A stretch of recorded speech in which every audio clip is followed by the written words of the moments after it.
Howdy, my name is Tara and hope you're having a terrific day. And if you are not, this video is about to make your day just a little bit better. Today, I will be doing my second installment to the Optimal Character Building Guide series on Sucrose. Sucrose is a character that since the start of Genshin Impact has been repeatedly compared to Venti. However, after using both Venti and Sucrose, I believe they have their own unique place within the right team compositions. So, let's talk about one of the strongest elemental reaction damage enablers in the game, Sucrose. Sucrose is an animal catalyst character capable of enabling absurdly high amounts of damage from elemental reactions. She is a supportive unit who capitalizes on your allies' elemental strengths. Her elemental skill, Astable Animal Hypostasis Creation 6308, will deal area of effect animal damage while pulling enemies toward the location thrown. Her elemental burst, Forbidden Creation Isomer 75 Type 2, will create a large wind spirit where thrown, dealing area of effect animal damage over time. This wind spirit will also pull in and launch nearby enemies, absorbing the first element it comes into contact with.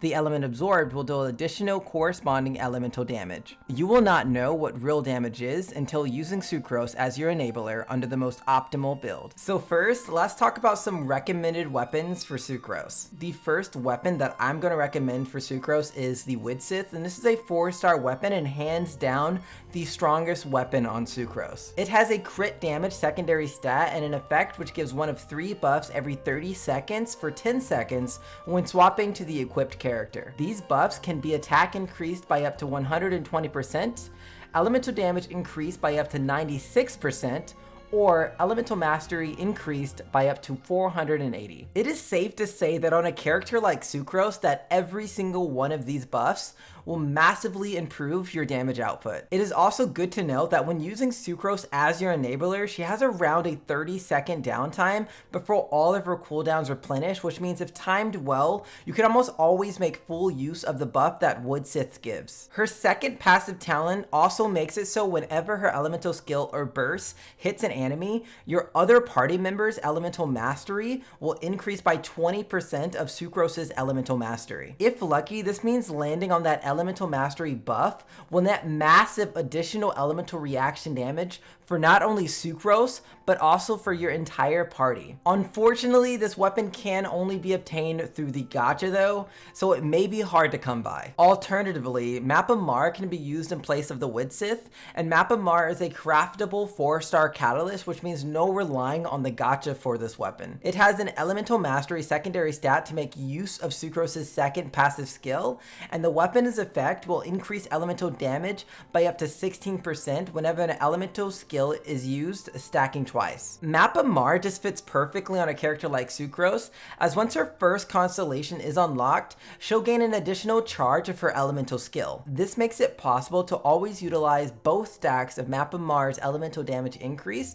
whenever both charges are available. I am currently using this weapon myself, as I have not yet been graced by Widsith. Now that we talked about the weapons, let's talk about some artifact sets for Sucrose. There really is one and only artifact set that I would definitely recommend on Sucrose, and that's going to be Viridescent Veneer. I honestly have no clue how this specific artifact set even made it into existence, but it adds insane amounts of damage to not only Sucrose, but any elemental damage dealer on your team. Viridescent Veneer will increase animal damage by 15% and increase swirl damage by 60%. In addition, a swirl will reduce elemental resistance to the infused element by 40% per 10 seconds. Yes, you heard me right.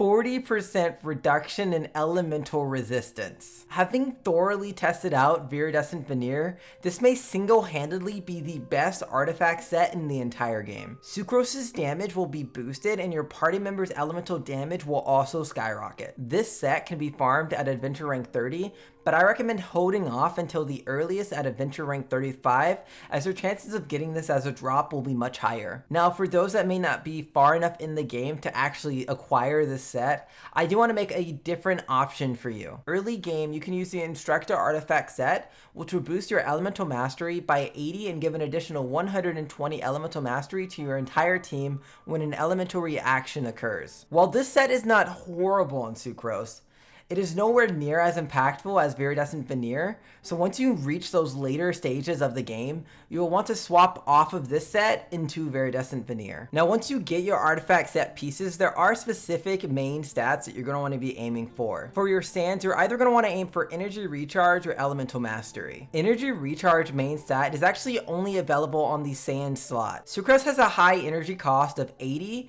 meaning the more energy recharge you actually have built into your kit, the faster you'll be able to hit her game-changing elemental burst. Alternatively, for the sand slot, I would recommend Elemental Mastery can be used, but do remember that the more Elemental Mastery you do have, the more diminishing returns that you'll get from Elemental Mastery. For the Goblet slot, there really is no other option except for Elemental Mastery on a character like Sucrose. And since your team members do get 20% of her Elemental Mastery anyways, this is kind of the best option to utilize this slot for her own damage and for your team's damage at the same time. Lastly, for the Circlet slot, I actually do not have the right piece for myself, but you're going to want to be aiming for Critical Weight if you do have the Widsith, or Elemental Mastery otherwise. If using Widsith, Critical Rate is absolutely necessary to maximize the critical damage secondary stat found on that catalyst. Otherwise, Elemental Mastery is pretty much the de facto option when it comes to this Circlet slot. It is good to note that Critical Rate is only available on the Circlet, which is why this option was not featured in the other artifact slots. I hope you now see how insane of an enabler Sucrose can really be. Any team that relies heavily on elemental damage reactions will want Sucrose in it as a foundational pillar in order to reach some of the highest damage output in Genshin Impact. Please be sure to like and subscribe if you liked Sucrose's character building guide, and let me know down in the comments what you think of Sucrose and if you may have any other build suggestions. You can also head over to my Discord for more game help or check me out sometime on Twitch, links found in the description. Bye bye now!